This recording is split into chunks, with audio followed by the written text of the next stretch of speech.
আপনারা দেখেছেন যে সামাজিক যোগাযোগ মাধ্যমে একটা জিনিস ভাইরাল হয়েছে। কবির বিন সামাদ উনি ওয়াজের স্টেজে ওয়াজ করতেছিলেন। তখন আবু জহেলের উত্তরসূরি একটা নেতা তাকে অকথ্য ভাষায় গালাগালি করছে। আসলে আমার বুঝে আসে না যে আমরা কেমন মুসলিম। ওইখানে এতগুলা মুসলিম শ্রোতা ছিল, কেউ তার অন্য ধর্মের ছিল না, তারা একটি প্রতিবাদও করলো না।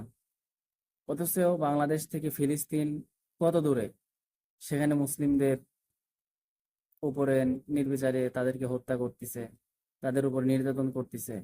আর আমরা বাংলাদেশ বসে থেকে আমরা কত মিছিল করতেছি, কত ইমানি জজবা দেখাচ্ছি যে আমরা এখান থেকে, বাংলাদেশ থেকে যদি আমাদেরকে ফিলিস্তিনে পাঠানো হয় তাহলে মুসলিমদের যে শত্রু ইসরায়েল তাদেরকে হত্যা করবে, তাদের সাথে যুদ্ধ করবে, বিনিময়ে তারা কি ফিলিস্তিনের মুসলিমদেরকে রক্ষা করবে বা ভূমিকে রক্ষা করবে।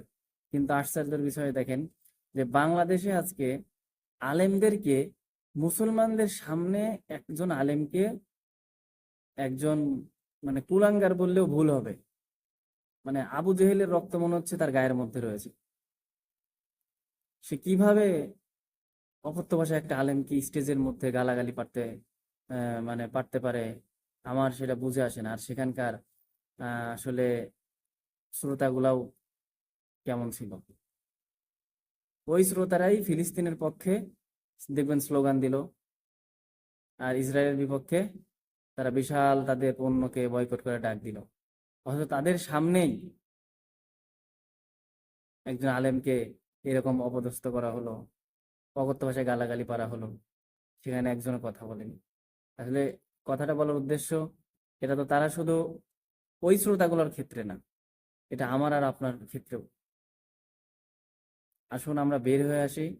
এরকম যদি আমাদের সামনে ঘটে, অবশ্যই আপনারা প্রতিবাদ করবেন, চেষ্টা করবেন এরকম দুষ্ট লোকদেরকে যেন কোরআনের বা তাফসিরুল কোরআনের ময়দানে, ইসলামিক কোনো অনুষ্ঠানে তাদেরকে যেন ডাকা না হয়। কারণ এরা আসলে প্রকৃতপক্ষে নামে মুসলিম হইলেও এরা হচ্ছে সবচেয়ে বড় ইসলামের শত্রু, ইসলামের দুশমন।